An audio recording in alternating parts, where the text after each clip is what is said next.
जय हिंद दोस्तों, स्वागत है आप सभी का आरंभ है पर्जन सीरीज की एक नई वीडियो में। इस वीडियो में हम बात करेंगे एडुटेरिया 5000 प्लस क्वेश्चन बुक सीरीज की प्रैक्टिस सेट नंबर 60। बिना टाइम वेस्ट किए स्टार्ट करते हैं प्रैक्टिस सेट नंबर 60।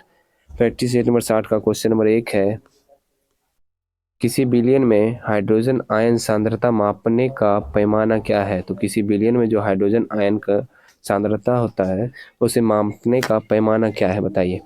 तो क्या हो जाएगा इसका आंसर? इसका आंसर हो जाएगा पीएच। पीएच जो होता है, हाँ, उसी के थ्रू मापते हैं। ठीक है। 2 है, जल विद्युत का उत्पादन किस सिद्धांत पर कार्य करता है। तो जल विद्युत का उत्पादन कार्य करता है गुरुत्वीय गुरुत्वीय स्थितिज ऊर्जा और ऊर्जा संरक्षण सिद्धांत पे। ठीक है। क्वेश्चन नंबर 3 है, नीचे दी गई सूची का मिलान करें और 2 को सूचीबद्ध करें और सही उत्तर दें। ठीक है, तो देख लेते हैं इसमें क्या सही उत्तर है। पहला है ऑडियोमीटर। तो ऑडियोमीटर का क्या हो जाएगा? तो ऑडियोमीटर से हम ध्वनि की तीव्रता मापते हैं। ठीक है। दूसरा है फोटोमीटर। फोटोमीटर से हम प्रकाश की तीव्रता मापते हैं। तीसरा है पिक्रोमीटर, तरल पदार्थ की विशेष गुरुत्व को मापते हैं। चौथा है पाहिलियोमीटर, तो इसका क्या हो जाएगा? सौर विकिरण को मापते हैं। ठीक है, तो इसका आंसर हो जाएगा ऑप्शन नंबर बी। ठीक है। क्वेश्चन नंबर 5 देखते हैं, गिरने के दौरान बारिश की बूंदें कैसे गिरती है। तो गिरने के दौरान बारिश की बूंदें गिरती है कैसे? एक समान त्वरण के साथ। क्वेश्चन नंबर 6 है, संवेग की इकाई क्या है। तो संवेग की इकाई है किलोग्राम मीटर प्रति second. Question number 6, electrolytic cell क्या बदलता है। तो इलेक्ट्रोलाइटिक सेल बदलता है क्या? विद्युत ऊर्जा को रासायनिक ऊर्जा में। क्वेश्चन नंबर 7 है, दहन किस प्रकार की अभिक्रिया है। बताइए, तो दहन किस प्रकार की अभिक्रिया है? दहन एक रासायनिक अभिक्रिया है, दहन ऊष्माक्षेपी अभिक्रिया है, दहन ऑक्सीकरण अभिक्रिया है। दहन अवकरण अभिक्रिया नहीं है, यानी एक रासायनिक अभिक्रिया है दहन, ऊष्माक्षेपी अभिक्रिया है और ऑक्सीकरण अभिक्रिया है। तो 1 2 3। क्वेश्चन नंबर 8 देखते हैं। क्वेश्चन नंबर 8 है, ऑक्सीजन के कितने समस्थानिक हैं। बताइए, ऑक्सीजन के कितने समस्थानिक हैं? ऑक्सीजन के 3 समस्थानिक हैं। क्वेश्चन नंबर 9 है, श्वसन के दौरान किसका विघटन नहीं होता है। तो श्वसन के दौरान किसका विघटन नहीं होता है? तो विटामिन का विघटन नहीं होता है। ठीक है। क्वेश्चन नंबर 10 है, केंद्रिका में क्या पाया जाता है। तो केंद्रिका में क्या पाया जाता है? केंद्रिका में पाया जाता है प्रोटीन, ये कार्बोहाइड्रेट नहीं पाया जाता है। आरएनए पाया जाता है, डीएनए पाया जाता है। प्रोटीन, आरएनए और डीएनए केंद्रिका में पाया जाता है। क्वेश्चन नंबर 11 है, हीमोग्लोबिन क्या है। बताइए, तो हीमोग्लोबिन एक जटिल प्रोटीन है। क्या है? एक जटिल प्रोटीन है। क्वेश्चन नंबर 12, प्रोटीन संश्लेषण का सही क्रम कौन सा है। तो प्रोटीन जो संश्लेषण होता है उसका सही क्रम कौन सा है बताइए। उसका सही क्रम है सबसे पहले डीएनए, फिर आरएनए, फिर अमीनो एसिड या अमीनो अम्ल और फिर प्रोटीन। क्वेश्चन नंबर 13 है, मध्यकालीन भारत के संदर्भ निम्नलिखित में से कौन सा आकार की दृष्टि से आरोही क्रम में सही अनुक्रम है। आरोही क्रम में लगाना है तो सबसे पहले परगना सबसे बड़ा हो जाएगा, फिर सरकार, फिर सूबा। क्वेश्चन नंबर 14 है, कलिंग विजय का वर्णन अशोक के किस शिलालेख में दिया गया है। सबको पता है कि कलिंग विजय का जो वर्णन है अशोक के 13वें शिलालेख में दिया गया। क्वेश्चन नंबर 15 है, सूची 1 और सूची 2 को मिलाइए। ठीक है, और सबसे पहला है प्रतिहार। तो प्रतिहार का क्या हो जाएगा?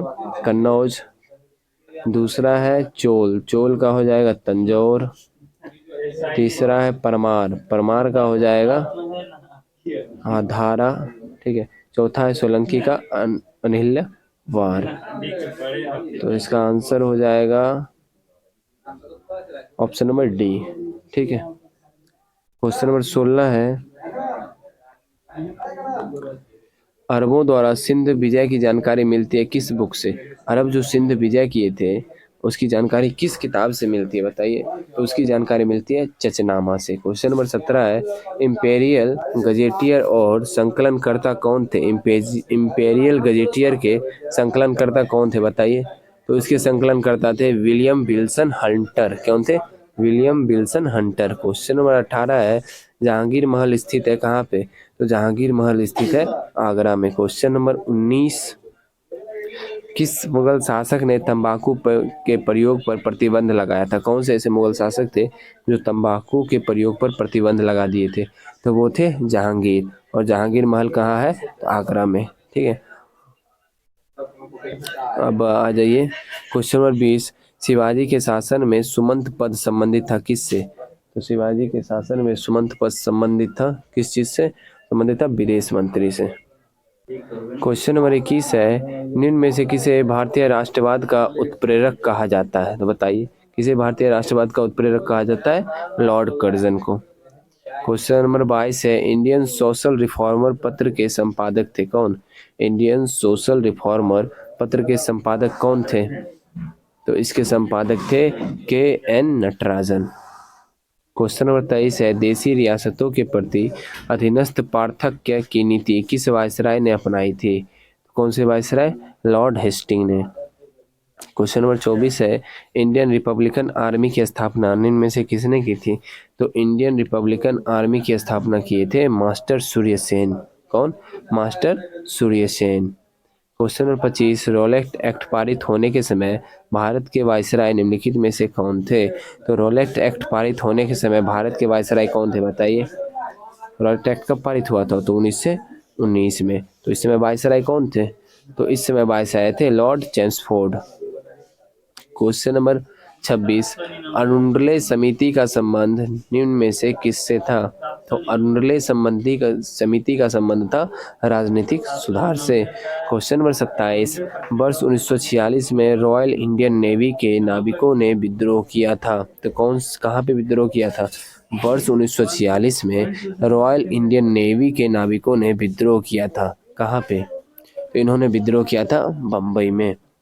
क्वेश्चन नंबर 28 है, निम्नलिखित में से किसने सेवा सदन की स्थापना की थी? तो सेवा सदन की स्थापना किसने की थी? रमाबाई ने। क्वेश्चन नंबर 29 है, नायकदा विद्रोह कहाँ हुआ था? तो नायकदा विद्रोह हुआ था गुजरात में। क्वेश्चन नंबर 30 है, भारत छोड़ो आंदोलन के दौरान स्थापित समानांतर सरकार में सबसे ज्यादा समय तक रहने वाली सरकार थी। तो कौन सी सरकार थी जो सबसे ज्यादा समय तक? कहाँ पे? बताइए। भारत छोड़ो आंदोलन के दौरान स्थापित समानांतर सरकारों में सबसे ज्यादा समय तक रहने वाली सरकार थी, तो वो थी कौन सी? वो थी सतारा। क्वेश्चन नंबर 31 है, राजद्रोह सभा अधिनियम कब पारित किया गया? राजद्रोह सभा अधिनियम कब पारित किया गया? बताइए। तो ये पारित किया गया था 1911 में।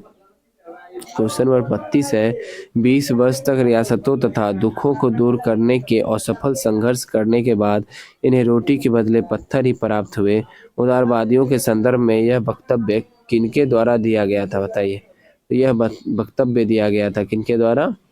लाला लाजपत राय के द्वारा। क्वेश्चन नंबर 33 है, राष्ट्रीय योजना समिति की स्थापना कांग्रेस के किस अधिवेशन के समय की गई? तो राष्ट्रीय योजना समिति की जो स्थापना है कांग्रेस के किस अधिवेशन के समय की गई?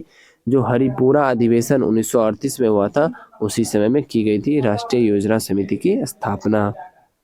क्वेश्चन नंबर 34 है, 1857 के विद्रोह के संदर्भ में निम्न कथनों में से कौन सा कथन असत्य है? असत्य कथन बताना है। तो अधिकांश भारतीय शासक ने इसमें भाग लिया था, यही गलत है। अगर अधिकांश भारतीय शासक भाग लेते तो यह विद्रोह सफल हो जाता। इसमें बहुत कम भारतीय शासक ने भाग लिया था। चलिए आगे देख लेते हैं, अधिकांश शिक्षित भारतीय ने इसका समर्थन नहीं किया। बिल्कुल बात है, अगर टोटल अधिकांश शिक्षित भारतीय भी इसका समर्थन करते तो ये सफल हो जाता। ठीक है, बंगाल के जमींदार ब्रिटिश सत्ता के प्रति वफादार बने रहे। हाँ, वफादार बने रहे, इसलिए तो सफल नहीं हो पाया। यह संपूर्ण भारत को प्रभावित नहीं कर सका। अगर संपूर्ण भारत को प्रभावित करता तो ये विद्रोह जो था 1857 का विद्रोह वो सफल हो जाता। क्वेश्चन नंबर 35 है, निम्न में से कौन बिहार में व्यक्तिगत सत्याग्रह से संबंधित नहीं थे? व्यक्तिगत सत्याग्रह से संबंधित नहीं थे, नहीं बताना है। तो श्री कृष्ण सिंह तो थे और अनुग्रह नारायण सिंह भी थे, गौरी शंकर सिंह नहीं थे, श्याम नारायण सिंह थे। ठीक है, क्वेश्चन नंबर 36 है, सविनय अवज्ञा आंदोलन के दौरान गिरफ्तार के बाद राजेंद्र प्रसाद ने किसे अपना उत्तराधिकारी मनोनीत किया था? तो जब राजेंद्र प्रसाद सविनय अवज्ञा आंदोलन में गिरफ्तार हो गए थे तो उनके जगह पे कौन कार्य किया था, या फिर वो जो है उत्तराधिकारी किसे मनोनीत किए थे, तो वो किए थे किसे, दीप नारायण सिंह को। किन्हें? दीप नारायण सिंह। क्वेश्चन नंबर 37 है, भारत के राष्ट्रपति पर महाभियोग के संबंध में निम्नलिखित कथनों में से कौन सा कथन सही नहीं है?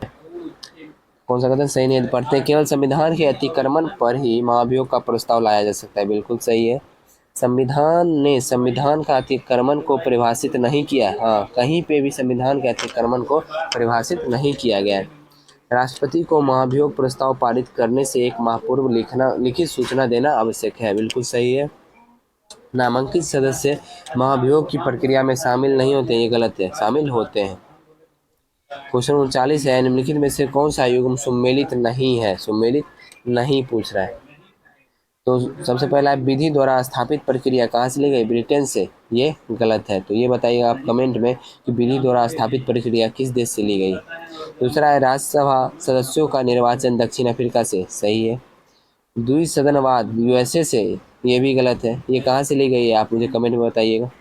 संवर्धित सूची ऑस्ट्रेलिया से। सही है, यानी 1 और 3 गलत है। क्वेश्चन नंबर 40 देखते हैं। क्वेश्चन नंबर 38 है, 38 तो हो गई, 39 देखते हैं और मिसप्रिंट है इसके सीरियल नंबर में। निम्नलिखित में से कौन संविधान के मूल ढांचे के अंतर्गत शामिल नहीं है? संविधान के मूल ढांचे के अंतर्गत शामिल नहीं है पूछ रहा है।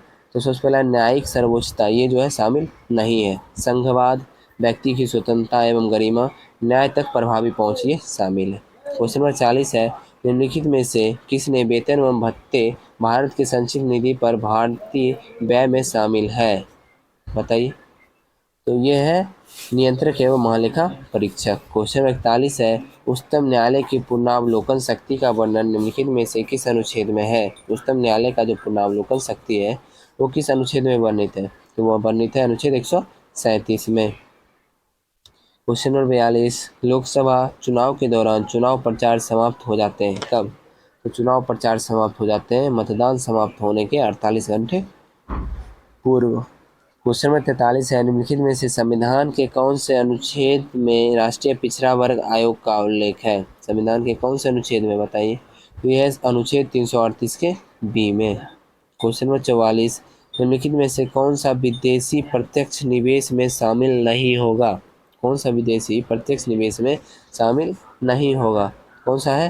पोर्टफोलियो निवेश जो है वो विदेशी प्रत्यक्ष निवेश में शामिल नहीं होता है। क्वेश्चन नंबर 45, रुपये में परिवर्तनीयता का क्या तात्पर्य है? तो रुपये में परिवर्तनीयता का तात्पर्य है रुपयों को अन्य मुद्रा में परिवर्तित करने हेतु अनुमति।